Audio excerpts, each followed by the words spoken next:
कभी सोचा है कि हम असल में हैं कौन? हमारी कहानी कहाँ से शुरू होती है? ये सिर्फ कुछ हजार साल पुरानी नहीं है, बल्कि लाखों साल पुरानी है। एक ऐसी कहानी जो पत्थर और हड्डियों में लिखी है। आज हम इसी जासूसी कहानी के कुछ पन्ने पलटने वाले हैं। हम अक्सर अपनी कहानी की शुरुआत महान सभ्यताओं से करते हैं, है ना? जैसे मिस्र या सिंधु घाटी। पर क्या हो अगर हमारी असली कहानी उससे भी लाखों लाखों साल पहले शुरू हुई हो? इस सवाल का जवाब ढूंढना एक बहुत बड़ी बिखरी हुई पहेली को जोड़ने जैसा था। और उस पहेली का सबसे अहम, सबसे चौंकाने वाला टुकड़ा ये है, ये खोपड़ी।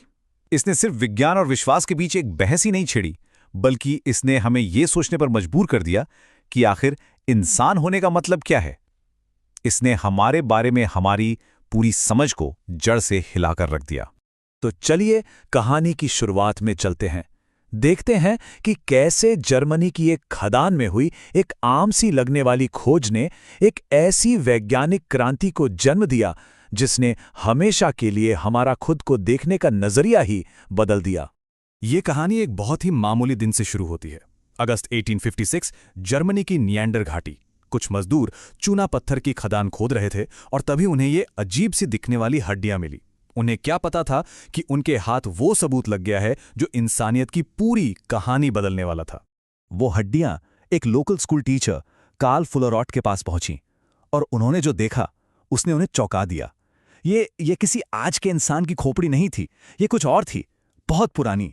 ये एक ऐसे इंसान की निशानी थी जो अब इस दुनिया में मौजूद ही नहीं था। और उस जमाने में ये सोचना भी एक बहुत बड़ी क्रांतिकारी बात थी।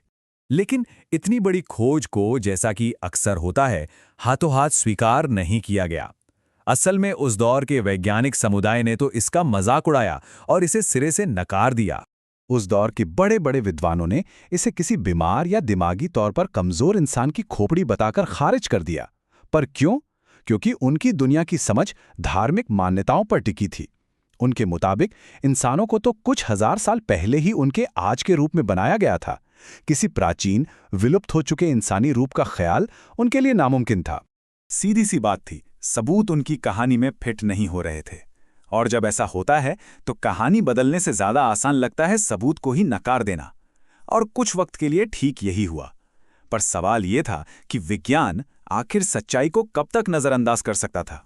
और फिर एक शख्स के क्रांतिकारी विचार ने सब कुछ बदल कर रख दिया। एक ऐसा आइडिया आया जिसने इन अजीबोगरीब सुरागों को समझने के लिए एक बिल्कुल नया नजरिया दिया। और वो शख्स थे चार्ल्स डार्विन। 1859 में चार्ल्स डार्विन की किताब on the origin of species ने आके जैसे एक धमाका कर दिया। इसका असर इतना जबरदस्त था कि पहले एडिशन की सारी 1250 किताबें पहले ही दिन बिक गईं। इसने विज्ञान की दुनिया में भूचाल ला दिया और निएंडर घाटी की उस रहस्यमयी खोपड़ी को समझने की चाबी दे दी। तो डार्विन की सबसे जरूरी बात क्या थी? उन्होंने कहा कि जीव समय के साथ बदलते हैं, विकसित होते हैं। और अचानक निएंडर घाटी में मिली वो खोपड़ी किसी मूर्ख की नहीं, बल्कि हमारी अपनी कहानी की एक खोई हुई कड़ी लगने लगी। वो पहेली का वो टुकड़ा था जो अब अपनी सही जगह पर फिट हो रहा था।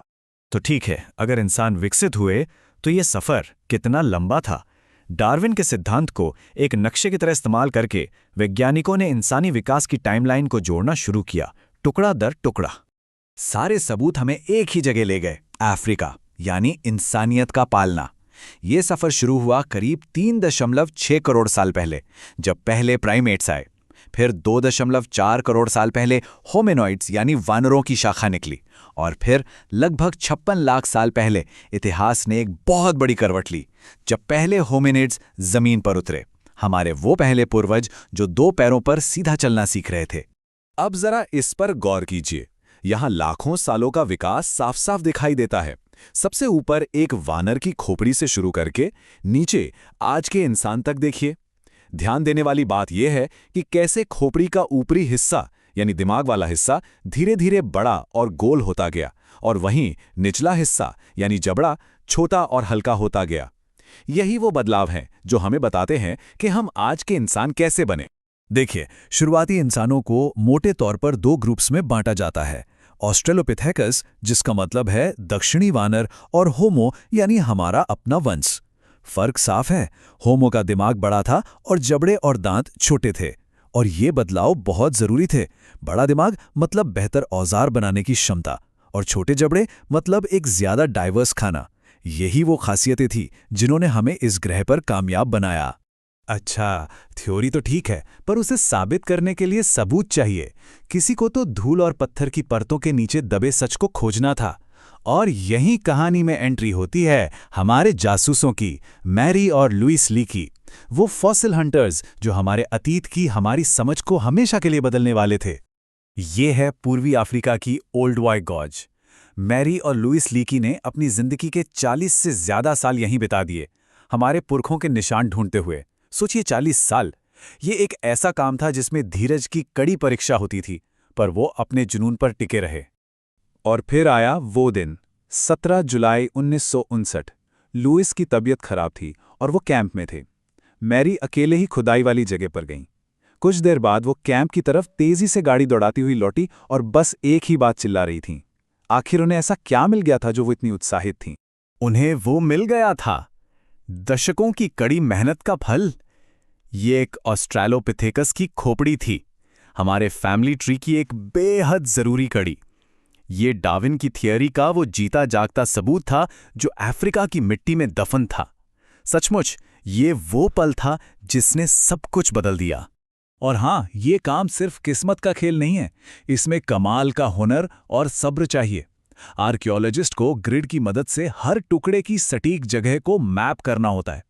फिर लाखों साल पुरानी पत्थर की परतों को बहुत धीरे धीरे, बहुत सावधानी से हटाकर फॉसिल को बाहर निकालना होता है। ये एक बेहद बारीक काम है, क्योंकि हड्डी का हर छोटा सा टुकड़ा हमारी कहानी की पहेली का एक कीमती हिस्सा है। तो ये सब हमें कहाँ ले आता है? हमने एक विवादित खोपड़ी से शुरू करके डार्विन की थ्योरी और अफ्रीका में मिले ठोस सबूतों तक का सफर तय किया। पर क्या हमारी कहानी यहीं खत्म हो जाती है? नहीं, बिल्कुल नहीं। असल में ये तो बस शुरुआत है। तो कुल मिलाकर बात यह है कि हमारी कहानी एक बहुत बड़ी पहेली है जिसे फॉसिल्स के टुकड़ों से जोड़ा गया है। इसकी शुरुआत हुई एक विवादित खोज से। डार्विन के क्रांतिकारी विचार ने इसे एक रास्ता दिखाया और लीकी जैसे जुनूनी लोगों ने इसे सबूत दिए।